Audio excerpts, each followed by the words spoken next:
Hi, and welcome to the finale of Theater 100 presentations. Our finale episode is on Hadestown. So, what is Hadestown? Well, it is a musical play written by Anais Mitchell. As you can see on the right is the cover for this musical play. It was originally done in 2006, but later revived in 2016. It is shown on Broadway as, because of the pandemic, it will return September 2nd of this year. It is about two Greek myths, Orpheus and Eurydice, and Hades and Persephone. So now let's get into some of the characters, or we go through all of them. We have Hermes, who's the Greek god of boundaries, roads, and travelers. And he also acts as the narrator in this play. As you can see on the right, the small little image is Hermes. We also have Orpheus, a legendary musician, poet, and lover of Eurydice. He is known as the main protagonist. And Eurydice, the lover of Orpheus, been alone her whole life and has learned to fight for herself as well. And you can see on the right in the little small image is both of them together. You have Persephone, the goddess of spring and wife of Hades. She's an alcoholic and is frequently shown to be drunk at many points of the musical. And that's her on the left. Continuing our character list, you have Hades, who is the god of the underworld and husband of Persephone, and he is known as the primary antagonist. As you can see on the right, that's what he looks like. And finally, you have the Fates.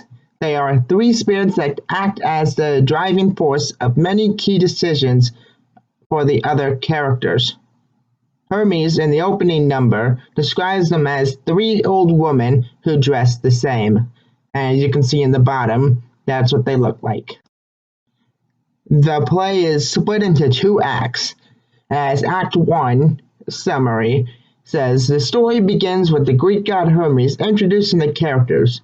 Orpheus sings the story of Hades and Persephone to Eurydice, and Eurydice truly begins to fall in love with Orpheus as he sings.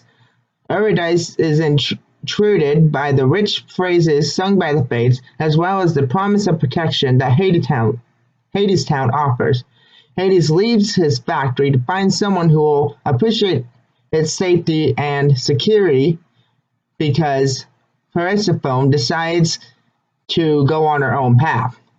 Erida sees no other option except to follow Hades. She sings her goodbyes to Orpheus before disappearing. Eurydice arrives in Hadestown and signs a contract, officially becoming a worker, as Hadestown is Hades' underground workshop.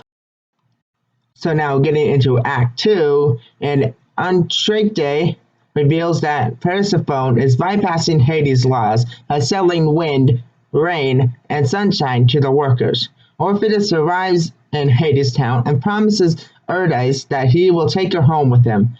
Persephone is inspired by Orpheus' determination and urges Hades to let Eurydice go. Orpheus asks Hades if they may leave. The Fates taunt him for his dilemma. Hades is actually by him. Hades decides to let them go on one condition. Orpheus must lead them out. If he turns to confirm that Eurydice is following him, she will be condemned to stay in his factory forever.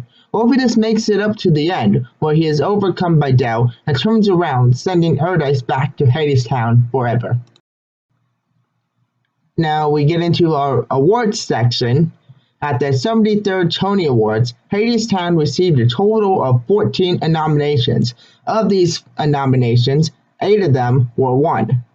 They are Tony Award for Best Musical, Tony Award for Best Original Score, Tony Award for Best Performance by an Actor in a Featured Role in a Musical, Tony Award for Best Scenic Design in a Musical, Tony Award for Best Lighting Design in a Musical, Tony Award for Best Sound Design of a Musical, Tony Award for Best Direction of a musical, and a Tony Award for Best Orchestrations.